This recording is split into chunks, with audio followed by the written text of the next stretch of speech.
Hello and welcome to Channel's Book Club. My name is Olakunle Kasumo, and it's great to be on the show where we discuss all things books.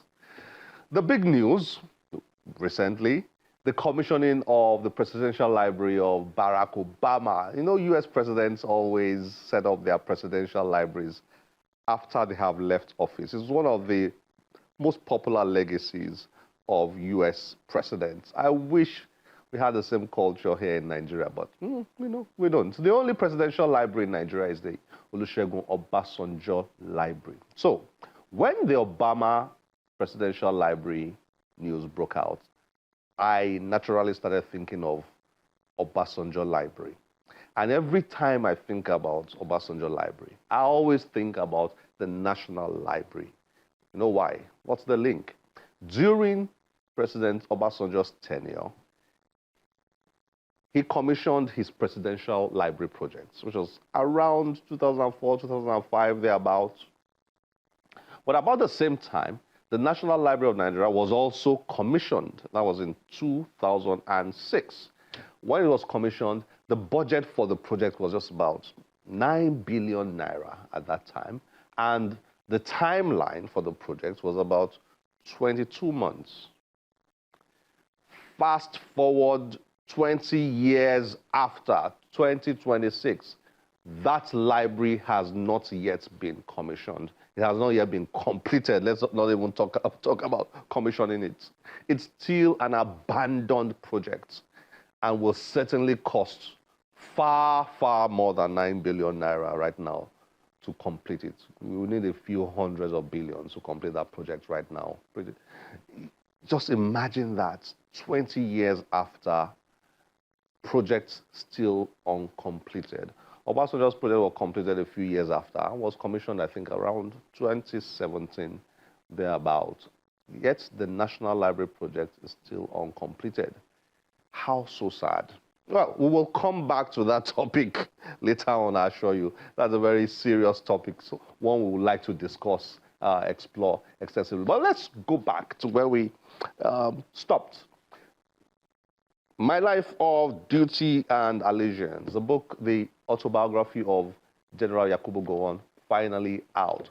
One good thing is that in the last 1 year, Ibrahim Badamasi Babangida has released his autobiography, Gowon has released his autobiography, and Abdul Salam Abubakar has released his autobiography. That's a good thing. We are making progress. I always wondered why they never did, but they've started to do that. So that creates the opportunity for us to read and critique whatever it is that they have written. And that is what we are doing here on this show. Let's get to meet with our guest. It's a series.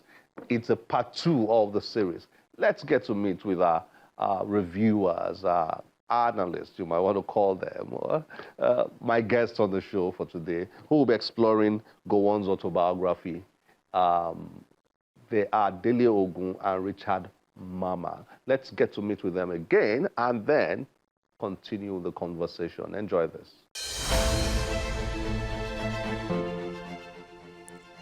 Dele Ogun is a historian, publisher, lawyer, speaker, and author. Ogun, who is the convener of the Fatherland Group, is an alumnus of London Metropolitan University, the Inns of Court School of Law,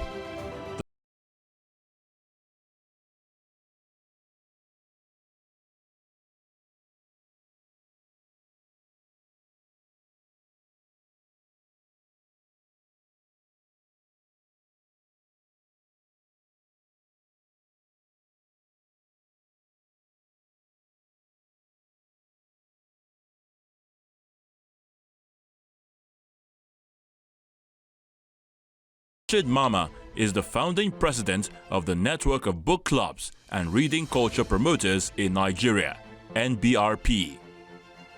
Mammah holds bachelor's and master's degrees in English and Literary Studies from the University of Calabar and postgraduate certificates in International Business and Trade Fair and Exhibitions Management. Mammah is consulting editor, Business Hallmark newspaper, and author of History and Prospects of the Nigerian Book, Nana's Diary, and My Life in the World of Books.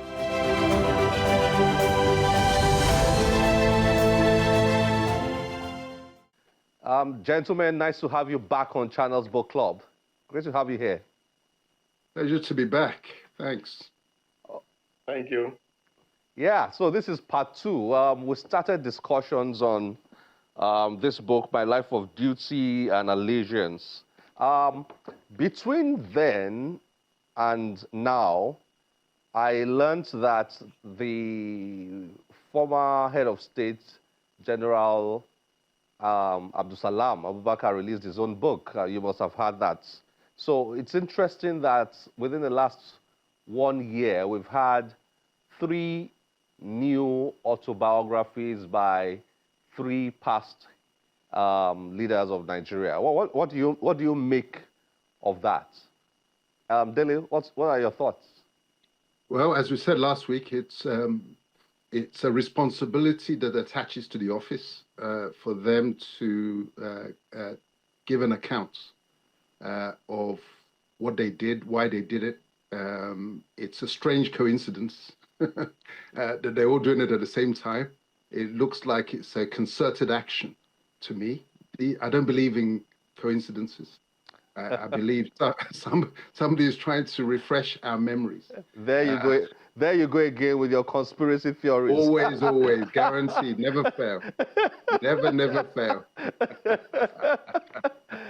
Richard, what are your thoughts? Okay, I will be kinder. I think I'm happy that the books are coming.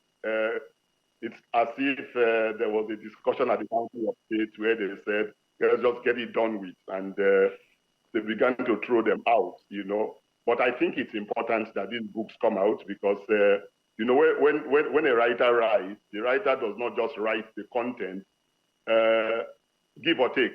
The writer writes himself into the book. So we are seeing the selves of the people, you know, some that is usually veiled in those 10 military regalias and political attempts to be correct. But you can catch the nuances even in the narratives as it is. So I think we are becoming a more open nation, you know, and I hope that other leaders of thought across the spectrum would also pick the cue so that we can have these conversations. We can't be cultic. We can't be a cultic state. We must be a conversational state. I have to say that I'm happy about the developments. I mean, whether I agree with what the things that have been written or not is a completely different topic. But the general idea of past leaders telling their stories, writing their stories, I think that's progress. I think it's very important. I used to be so upset just looking for those books and not finding them. And I used to raise those questions back then. Why are they not writing at all? Why are they completely silent? Now they are writing. That's progress. And then you will agree that each of the 3 new books, each of them has addressed something important. Gowon's book, The War, IBB's book, June 12, and Abubakar's book, Demise of Abiola, etc., etc., etc. So I think it's progress. After we've crossed that line, then we go into critiquing and looking at what they've said, whether or not, you know, they are correct and so on. And I guess creating an opportunity for discourse, for discussions and engagements and arguments, I think that's a good thing, right? Yeah, sure. Absolutely. And there's much to discuss. There's much to discuss in Gowon's book, I have to tell you. I haven't read the other 2 yet, but okay. There's plenty to discuss. Okay, so before we go into specifics, let me ask you generally, starting with Richard, so much in Gowon's book, but what stands out for you? Are there maybe 2 or 3 things that really struck you?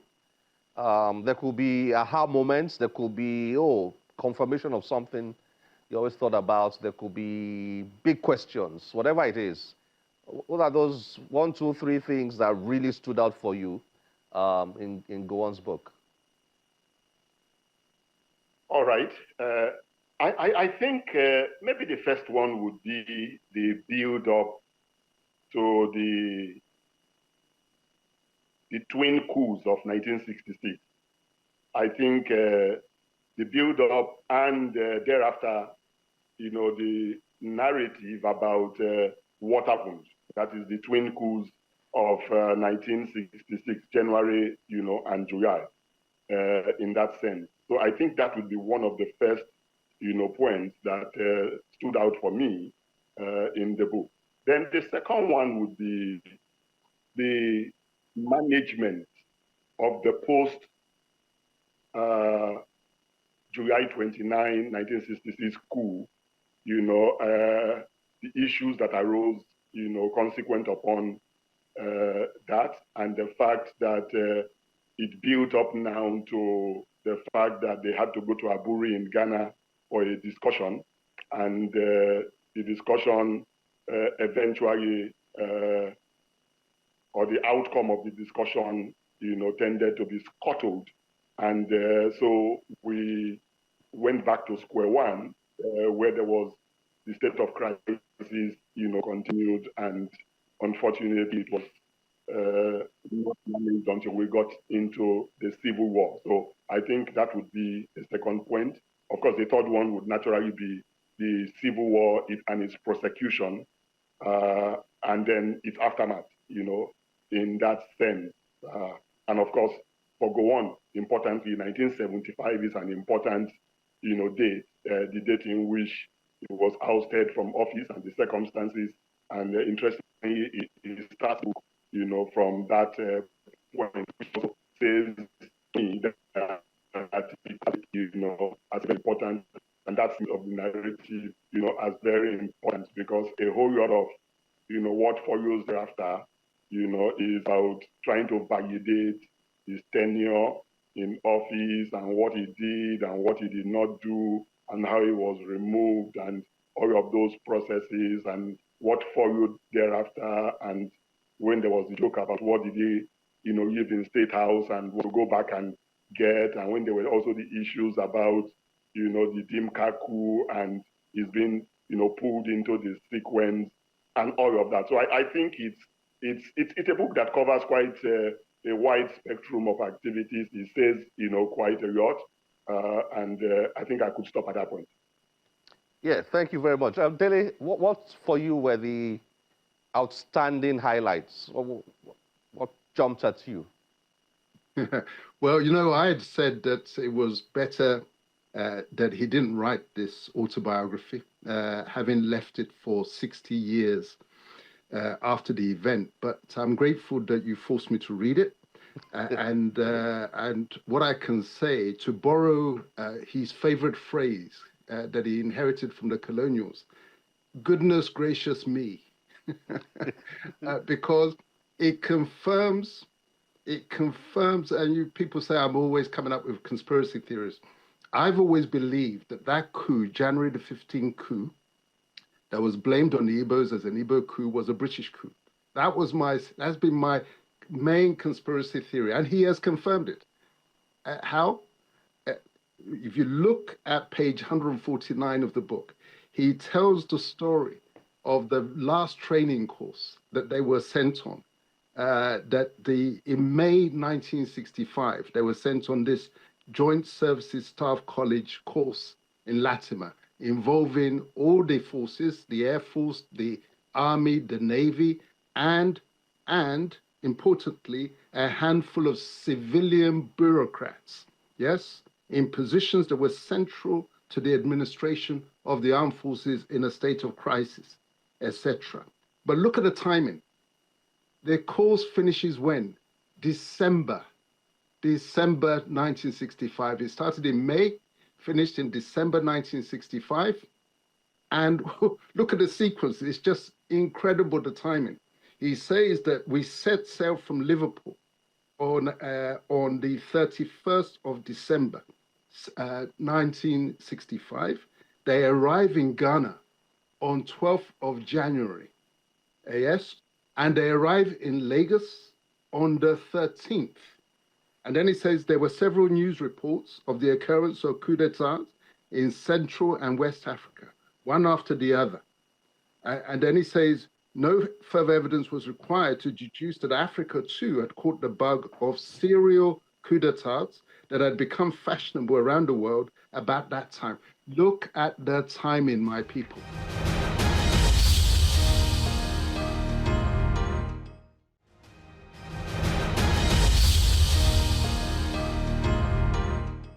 The course runs, the very last course, and he says that that course equipped him to deal with all the issues that arose on the back of the two coups, January 15th, 1966, and the July counter coup, and indeed the war.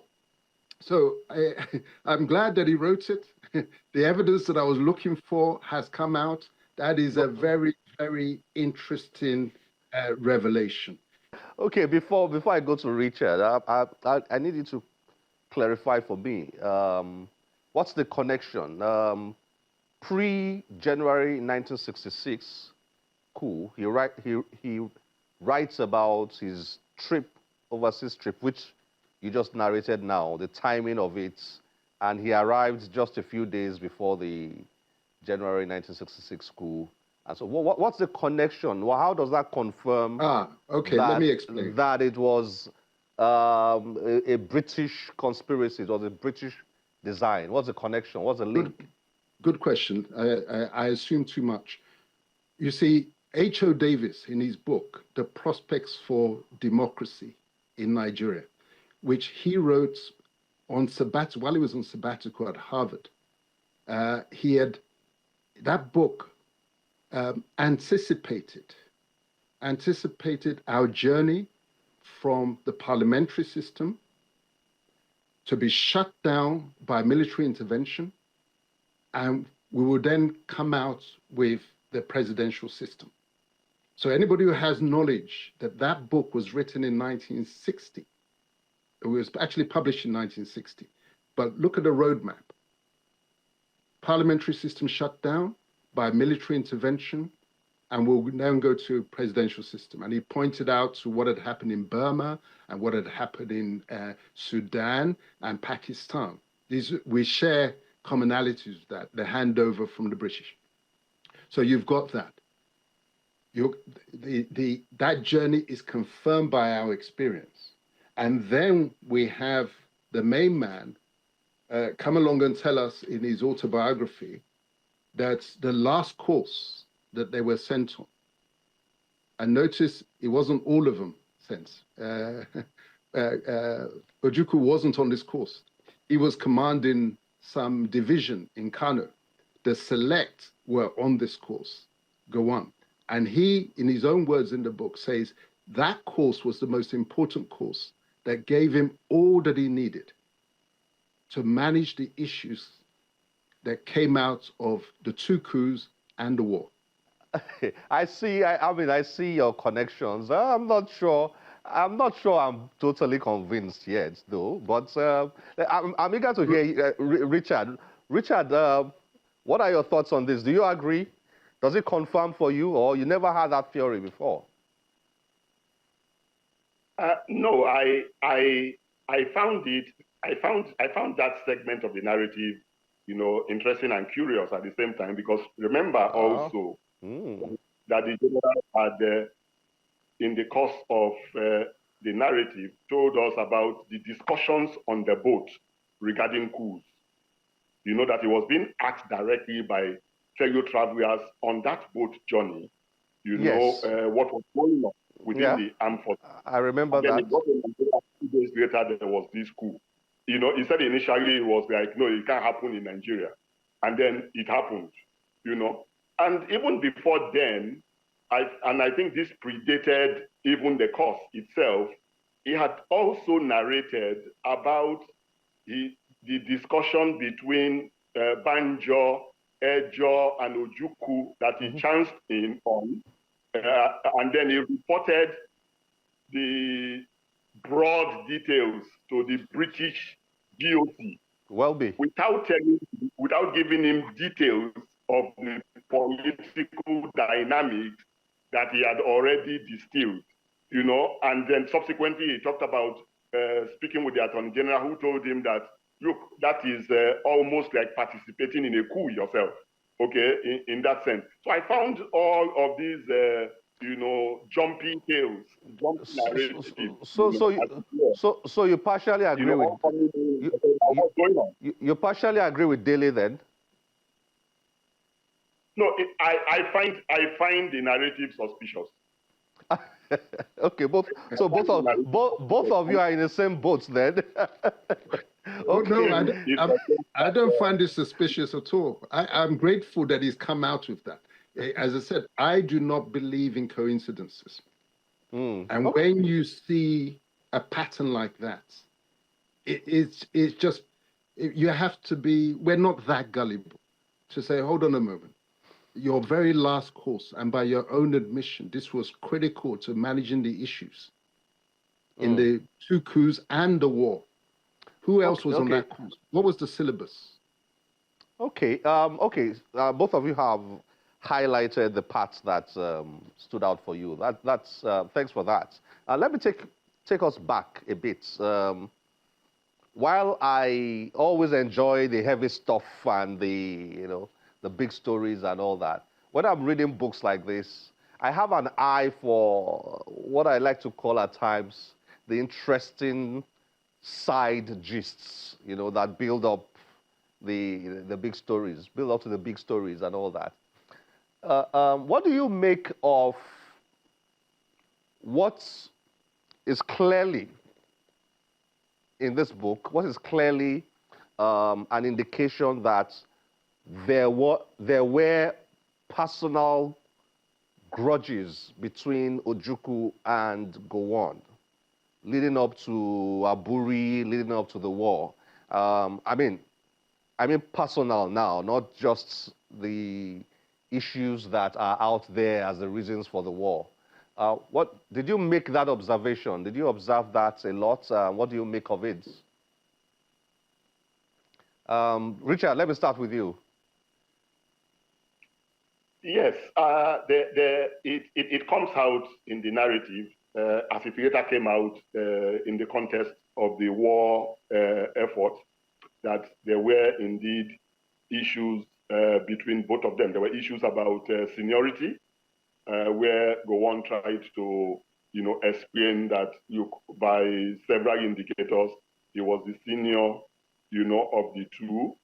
And there were also issues about perspectives. I just referenced the issue of Gowon reporting to the GOC, the British GOC, who coincidentally, which also may be part of the conspiracy, series, who coincidentally by 1964-65 was still general officer commanding the Nigerian army. So it's part of it. So Gowon had reported to him that he should, clarify for the army, he should call all the senior officers together and tell them who to show loyalty to in the event that there was a clash between the prime minister and the president, in that sense. And then the GOC says, why are you asking? He said, no, I just want clarification. Meanwhile, he had said, openly to Ojukwu and Banjo and Ejo that, look, I think that you guys are planning to do something mischievous, and if you dare try it, it will be upon you, which was, simply half of what he now later went and told the GOC, in that sequence. So, Richard, unfortunately, we're out of time. This is a series, so you gentlemen are coming back. Don't worry. There's more. We'll give more time to this. This is just part 2. There's so much packed in this book. We can't just we can't gloss over. I would like Dele to have a final word on what Richard has said now, and then we close for today. And then, of course, we will be back. There's so much more to talk about. Aburi, for example, is a whole topic and subject, and so on. So, Dele, please, your final word on this. Well, let me, my conspiracy theories. Here's another. You see, I detect the hands of the culprits, the British, in the writing of this book. Why? Because by his own admission, the fellow struggled with English. He was fluent in the Hausa language, but he struggled to attain a pass mark in his English exams. And yet, when you read the book, even I had to be run into the dictionary as a lawyer, a multi-titled author and publisher. You see a line where he'll say that, let me give you an example. When he's trying to explain away his words that the basis of unity is not there. He says this was an innocuous reference to the undesirable import of decree number 34. Hey, Chaka, as my father, oh, blessed memory. Let me just give you this other one. He said, let me just give you this other one, Joe. He said, we did not have the luxury of time for semantic exactitude. I said, Baba, you struggled with English, but you're landing with these blows. You had to leave us with conspiracy theory, another conspiracy theory. I have to. But we're out of time. I would have liked Richard to say something about that, but we're out of time. Thank you, gentlemen, for joining us today and exploring this book. Like I said, there's more to come. Many other things to look at in subsequent discussions around this book.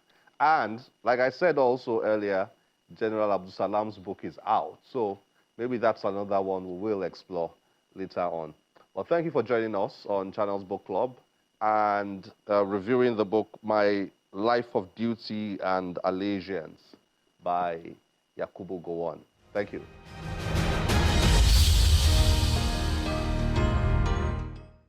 So much packed in General Yakubu Gowon's book. We are not done yet. We will be back. But this is where we have to end the show today. As always, we'll be delighted to get your feedback through any of our social media platforms displayed on your screen.